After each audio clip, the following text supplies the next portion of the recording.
షణ్ముఖ జ్యోతిష్యాలయం. ఇక్కడ జాతకాలు మార్చబడును. మన భారతదేశంలోనే ఎన్నో పురాతన శాస్త్రాలు కనుగొనబడ్డాయి. ఆ శాస్త్రాల ఆధారంగా కొత్త పరిశోధనలు చేసి నూతన ఆవిష్కరణలతో మరింత ముందుకు పోతున్నారు. కానీ కొంతమంది స్వార్థబుద్ధితో సమాజంలో ఉన్న మూఢనమ్మకాలతో ఆడుకుంటూ ఆ శాస్త్రాలనే కొనేస్తాం. శాస్త్రం కూడా మేం చెప్పిందే వినాలి అంటున్నారు. ఈ మూఢనమ్మకాల మీద రచయిత చేసిన పోరాటమే ఈ కథ. ఈ రోజుల్లో అందరికీ జాతకాల పిచ్చి పట్టుకుంది. గొంతెమ్మ కోరికలు ఎక్కువై 40 ఏళ్ళు వచ్చిన పెళ్ళిళ్ళు కాక చస్తూ ఉంటే జాతకాలు కలవలేదని ఇంటి దాకా వచ్చిన సంబంధాలను కూడా చేజేతులా పాడు చేసుకుంటున్నారు. కొందరైతే అసలు కారణం చెప్తే మొహం మీదే ఉమ్ముతారని జాతకాలు కావలేదని కొత్త సాకు వెతుక్కున్నారు. జాతకాల సాకు చెబితే మారు మాట్లాడకుండా వెళ్ళిపోతారని వీళ్ళ నమ్మకం. అటువంటి వారి కోసమే ఈ జరిగిన కథ చెబుతాను వినండి. ఇప్పటికైనా మారండి తల్లిదండ్రులారా. మీ పిల్లల భవిష్యత్తును కాపాడకపోయినా పర్లేదు, కానీ నాశనం కాకుండా చూడండి. మీలాంటి వారే ఎక్కువగా ఉన్న ప్రస్తుత సమాజంలో ఆడపిల్లలున్న ఒక తండ్రి ఎంత శోభను అనుభవించాడో, ఎలా మారాడో, ఏమి చేసి ఈ సమస్య నుంచి బయటపడ్డాడో చూడండి. వేణుగోపాలరావు రాష్ట్ర ప్రభుత్వంలోని ఒక ముఖ్య శాఖలో జిల్లా అధికారి. ఆ జిల్లాలో మండలాల వారీగా 14 యూనిట్లు ఉన్నాయి. 2-3 నెలలకోసారి ఆ ఆఫీసులో ఇన్స్పెక్షన్కి పోతుంటారు వేణుగోపాలరావు. మధ్య మధ్యలో యూనిట్ ఆఫీసర్లకు తెలియకుండా సడన్ విజిట్స్ చేస్తుంటారు. వేణుగోపాలరావుకు ముందు 4 ఆడపిల్లలు, తర్వాత 5వ సంతానంగా ఒక కొడుకు ఉన్నారు.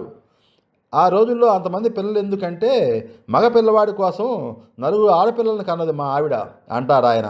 ఆయన మాటల్లోనే దిగువ నుంచి 19 నుంచి 26 సంవత్సరాల వయసుల వరకు ఉన్న 4 ఆడపిల్లలు ఆ ఇంట్లో పెళ్లి కొదిగి ఉన్నారు.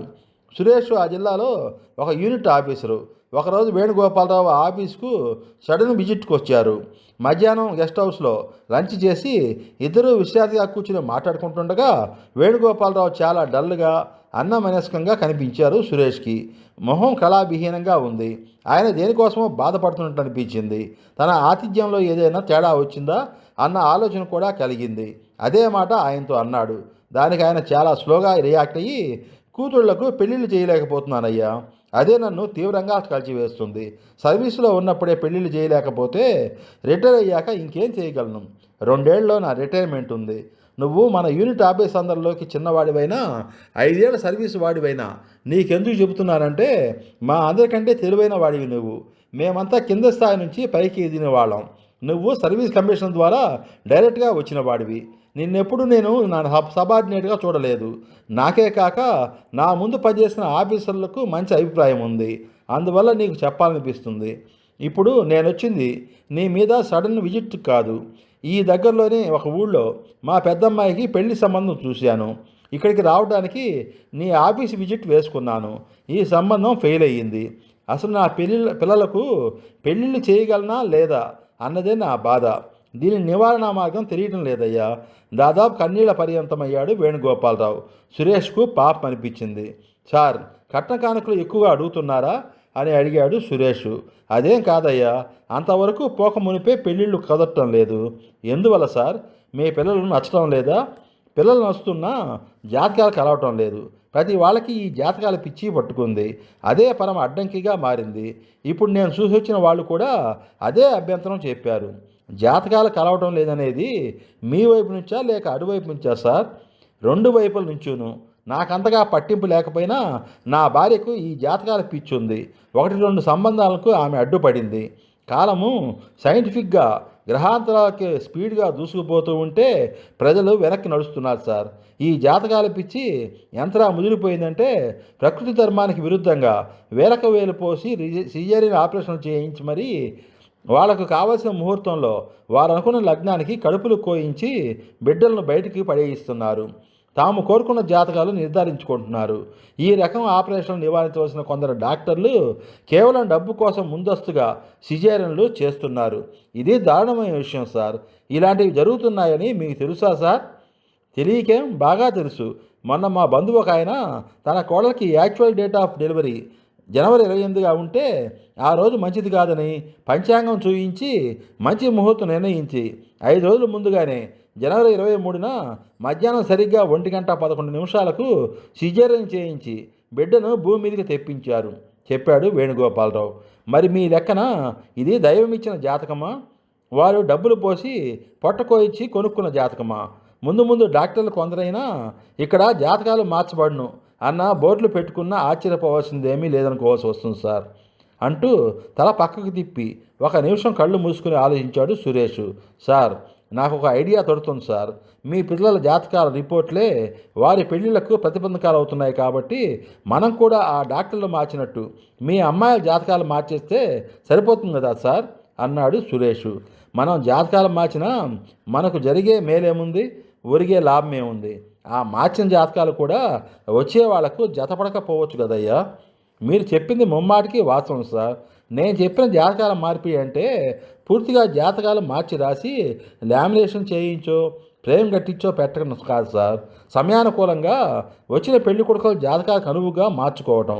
అదేలా సాధ్యమయ్యా సురేష్? అదేమైనా ముంజేతి వాచిన ఇష్టం వచ్చినట్లు టైం మార్చుకోవడానికి? ఇది జాతకాలయ్యా. రాసుల ప్రభావం ప్రజల మీద ప్రబలంగా ఉంటుంది. అలా మార్చడానికి వీలు కాదు. రాసులు, చక్రాలు, గ్రహాలు, గమనాలు నా బొంద నా బోలే అంటూ బొచ్చుడు శాస్త్రం ఉంది. దాన్ని మార్చడం మహా కష్టం. అది నువ్వు చెప్పినంత ఈజీ అయిన విషయం కాదు. అయితే కావచ్చు సార్, నేనేమీ కావటం లేదు, కానీ నేను చెప్పేది కూడా కాస్త వినండి. ఈ రాసులు చక్రాలు అనేవి ఎప్పుడో ఋగ్వేద కాలం నాటివి. అనునిత్యము మన కళ్ళకు కనిపించే సూర్యచంద్రుల దగ్గర నుంచి కల్పిత గ్రహాలైన రాహుకేతువుల వరకు ఉన్న నవగ్రహాలు, 12 ఆకుల కాలచక్రం, వీటినే ఇప్పటికీ జాతక చక్రంలో వాడుతున్నాము. ఇప్పటి మన ఖగోళ శాస్త్రం ప్రకారము చంద్రుడు గ్రహం కాదు, కేవలం ఉపగ్రహం మాత్రమే. ఈ మధ్య కొందరు ఖగోళ శాస్త్రజ్ఞులు విశ్వంలో 12 రాశులే కాక 13వ రాశి కూడా ఉన్నదనే విషయం కనుగొన్నట్లు పరిశోధనా పత్రాలు విడుదలయ్యాయి. మరప్పుడు ఈ 12 రాశుల ఫలాన్ని 13 రాశులకు పంచాలి. ఆ లెక్కన ఇప్పుడు రాసుకున్న రాశులన్నీ తప్పే కదా సార్? అంతదాకా ఎందుకు సార్? ఇంతకుముందు మనం అనుకున్నట్లు డాక్టర్లు కాలాన్ని, రాశిని, జాతకాన్ని మార్చారా లేదా? ఆయన సర్జరీతో ఇవన్నీ మార్చినట్లు మనం మాత్రం ఈ జాతకాల మీద సర్జికల్ స్ట్రైక్ చేసి ఎందుకు మార్చకూడదు? అదే అలాగా యా స్వామి, నాకేం అర్థం కావటం లేదు. కొంచెం వివరంగా చెప్పు. నా ఆస్తికత్వం, నీ నాస్తికత్వం రెండూ కలగాపులగం చేసి నన్ను గందరగోళంగా పడేస్తున్నావు. కొంచెం అనీజీగా అన్నాడు వేణుగోపాలరావు.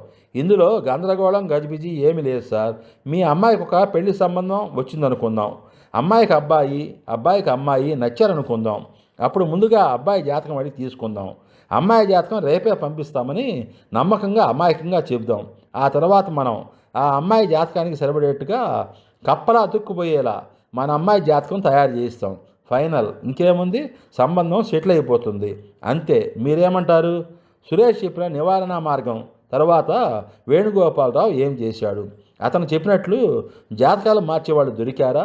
జాతకాలు మార్చారా? అమ్మాయిల పెళ్ళిళ్ళు జరిగాయా? తర్వాత ఏం జరిగిందో తెలియాలంటే ఇచ్చట జాతకాలు మార్చబడును రెండో భాగం వినండి. మిత్రులారా, మా బావగారు కీర్తిశేషులు అయినాల కనకరత్నాచార్య గారు రచించిన ప్రజా సాహిత్యంలో ప్రచురితమైన ఈ కథను మీకు చెబుతున్నాను. నేను చెప్పే ఈ కథలు మీకు నచ్చితే వెంటనే సబ్స్క్రైబ్ చేసుకోవాల్సిందిగా కోరుతున్నాను. యూట్యూబ్లో డిఎస్ రావు రీల్స్ అని టైప్ చేసి వచ్చిన వీడియోలన్నీ చూస్తారని ఆశిస్తాను. లైక్ చేయండి, షేర్ చేయండి, మీ కామెంట్ను మాకు తెలియజేయండి. మీ దాల శ్రీనివాసరావు, ఒంగోలు ఆర్టీసీ కంట్రోలర్.